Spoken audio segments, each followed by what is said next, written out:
경청 15번째 이야기 제4악장 피날레 세 번째 이야기 진정한 이해. 공장에서 밀려나다시피 한 이토벳은 강 팀장의 개인 작업실을 이용하며 사운드 박스를 완성해 나가고 있었다. 급하게 6,500대의 주문을 소화해내기 위해서 강 팀장은 하루에 서너 시간밖에 잠잘 시간이 없었다. 공장에서 새우잠을 자는 날이 많았기에 이토벤의 작업에 대해 관심을 가질 정신적, 시간적 여유가 없었다. 이토벤은 날이 갈수록 현저하게 체력이 저하되었다. 게다가 빈번해지는 어지러움증 때문에 작업 진도는 거북이 걸음이었다. 다행히 미국으로 5,000대 선적이 완료되면서 이토벤은 다시 공장으로 돌아올 수 있게 되었다. 회사에서 임시 조립식 건물로 수제 작업실 3칸을 마련해준 덕이었다. 이야, 이토벤 선생 정말 보고 싶었어요. 우리는 그가 만날 밤샘에 또 밤샘. 정말 몸이 많이 축났소. 공명통이 신바람이 나서 이토벤을 환영해 주었다. 모두들 몇 년 만에 만난 친구처럼 반갑게 맞아주었다. 어라, 그동안 작업한 건 다 어디다 팔아먹었어요? 공명통의 재촉에 이토벤은 앞판 작업판 2개를 내밀었다. 그 오랜 기간 동안 겨우 이것밖에 못했다고요. 한 달 동안에 허허 우리가 없으니 이토벤 선생도 김이 빠져버렸나 보네. 곁에서 안쓰럽게 지켜보던 스노우킨이 위로의 말로 거들었다. 이토벤 선생님 안식이 많이 안 좋으세요. 몸이 많이 힘드신가 봐요. 어쩌죠? 얼마 전부터는 아내가 가져다주는 진통제도 효과가 떨어지고 있었다.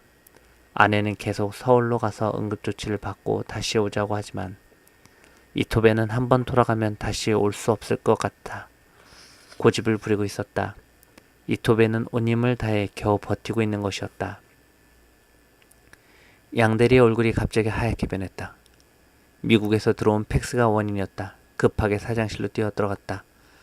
5,000대 전량을 반품하겠다고? 팩스를 수십 번 훑어보았지만 공문의 표현은 냉담하게 그지없었다. 귀사에서 납품한 바이올린은 치명적인 결함이 발견되어 판매가 어려운 상태입니다. 전량 반품 조치하겠습니다. 호프만. 즉시 미국에 전화를 걸어 면담을 요청했다. 일단 만나서 상태를 점검해보자는 사장의 부탁에 호프만은 하루의 말미를 주었다. 사장과 양대리, 3팀장은 마지막 비행기로 호프만이 있는 캘리포니아로 날아갔다. 호프만은 단호했다. 지판을 자세히 살펴보시기 바랍니다. 지판이요? 바이올린 지판은 4개 연결되어 있어 연주자들이 정확한 음을 짓기 위해서 맑은 모양으로 미세하게 굽어져 있어야 한다. 어찌된 영문인지 지판이 전혀 가공되어 있지 않은 채 꼿꼿한 상태로 조립되어 있었다. 지판이 불량입니다. 어떻게 하시겠습니까? 사장은 하얗다 못해 얼굴이 퍼렇게 질렸다. 무어로 변명의 여지가 없었다. 가부드 공법의 생산 라인에 정신을 온통 집중한 나머지 170여 개의 바이올린 제작 공정에 반드시 점검해야 할 지판의 미세 가공이 확인되지 않은 채 조립되어 납품된 것이다. 호프만은 흥분되어 있었다. 이번 납품이 결렬되면 자신에게도 막대한 타격이 예상되기 때문이었다. 소매상들에게 봄 시즌을 대비하여 납품하려던 계획이 틀어지는 것이다. 문제는 다른 제품으로 대체할 시간적 여유가 없다는 것이고 그로 인해 엄청난 불신을 초래하게 된다. 그럼에도 불구하고 호프만은 무조건 반품을 요구하고 있었다. 호프만 대표님, 하루 시간의 여유를 주세요. 긴급 대책 회의를 가진 후에 내일 다시 찾아뵙도록 하겠습니다. 딱 하루밖에 시간을 드릴 수 없습니다. 앞판을 보고 공명통의 표정은 환해졌다. 그럴 줄 알았어. 벌써 터득해버렸군. 이토벤 선생 정말 보통 솜씨가 아닙니다. 정말이십니까? 이번엔 통과인가요?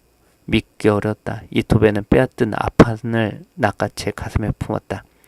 잘했어요. 이제 바이올린 제작에서 제일 중요한 사운드박스를 다 마스터했으니까 80% 이상은 배운 겁니다.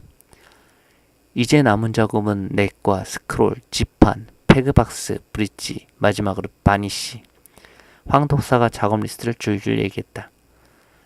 나머지 작업들도 다 중요하긴 하지만 정말 큰 고비는 넘기셨군요. 음색에 영향을 주는 것은 브릿지와 칠 정도니까요.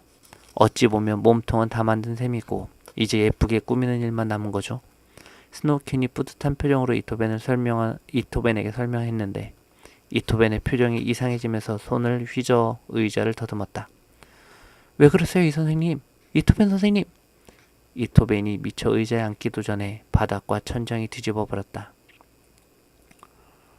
이토벤은 작업실의 대패박과 나무 먼지 속으로 그대로 꼬꾸라졌다. 그 와중에 아판이 상하지 않도록 가슴에 꼭 껴안고 있었다.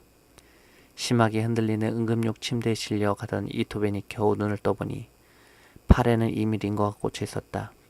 입에는 튜브가 끼워져 있었고 산소 호흡기를 통해 찬 공기가 계속 투입되는 중이었다. 이토벤은 구급차에 실려 서울로 긴급 이송되고 있었다. 호프만의 이야기를 잘 들으셨나요?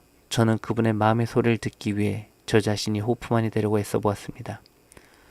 사장의 입에서 뜻밖의 말이 흘러나오고 있었다. 이토벤과 단 한 번도 직접 대화를 나눠보지 않았던 사장의 입에서 몇 주 전에 이토벤에 들었던 마음의 소리와 상대방이 되어보는 것에 대한 이야기가 나오다니 신기하기까지 했다.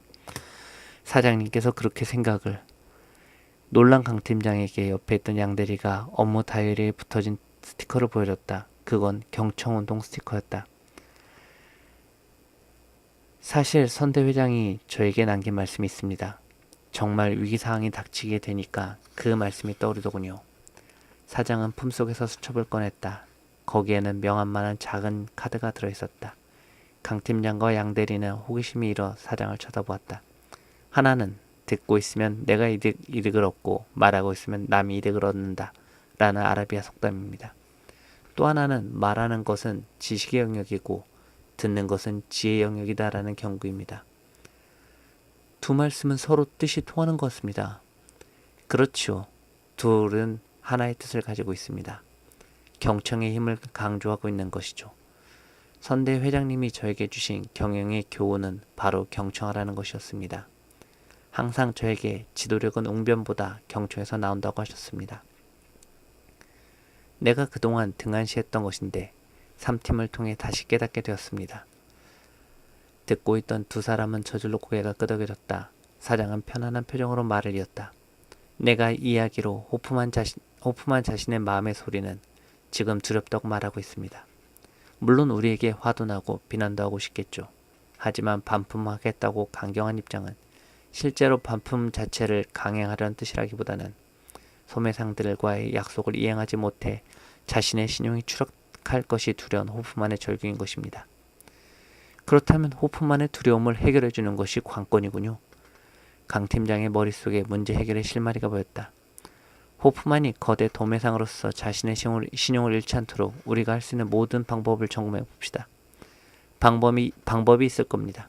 그 방법을 찾는다면 호프만이 반품 입장을 철회할 수도 있을 겁니다. 하지만 우리에게는 하루밖에 시간이 없습니다. 서둘러야 합니다.